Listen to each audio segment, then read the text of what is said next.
In the last episode, you might remember that my engine cut out and I was left drifting towards Monkey Lock. Well, I've had a look in the engine bay, I've checked a few things. There doesn't seem to be any diesel leaking from anywhere, all the pipes are fine, everything's fine around the filters, and there does seem to be diesel where you do want it, that is on the feed pipes to and from the injectors. But I'm afraid that's about the limit of my knowledge, so I'm going to wait for a guy to arrive who does know about these things. Right, well, Jason from RCR was here for about 10 minutes. He's fixed the problem with the engine, and I'm glad to say it was a small thing and it's not going to cost me any more money or give me any more trouble. That's great news, and I learned something too. I'll show you what he told me. To one side of the engine is the first of two fuel filters. If you look underneath, you can see that there's a nut that secures the bottom of the filter housing. When I checked this earlier, I did notice that that nut was very slightly loose and there was a little bit of fuel around it, so I tightened it up. Here you can see the fuel filter from above, and there are send and return lines for the fuel. If you follow these, they come around to where the engine is, and that is the second fuel filter. The fuel filter has a small button at the top, which is a kind of primer pump. Now, I remember this from when I've changed this filter on a more major service in the past. You can just see the small rubber bung there. You unscrew that, give the pump a couple of presses, and you should see a bit of fuel come squirting out.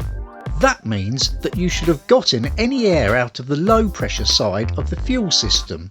That's the side of the fuel before the fuel pump.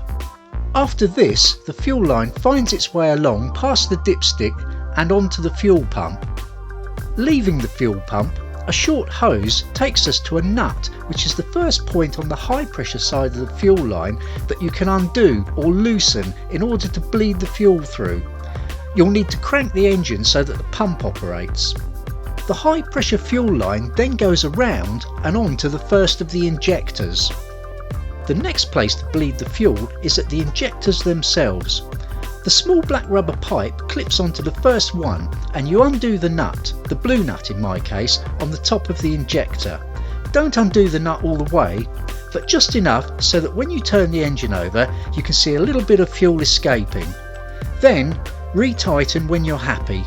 There's an air inlet pipe in the way here, but basically you do the same thing for all the injectors, working left to right in this instance towards the return pipe.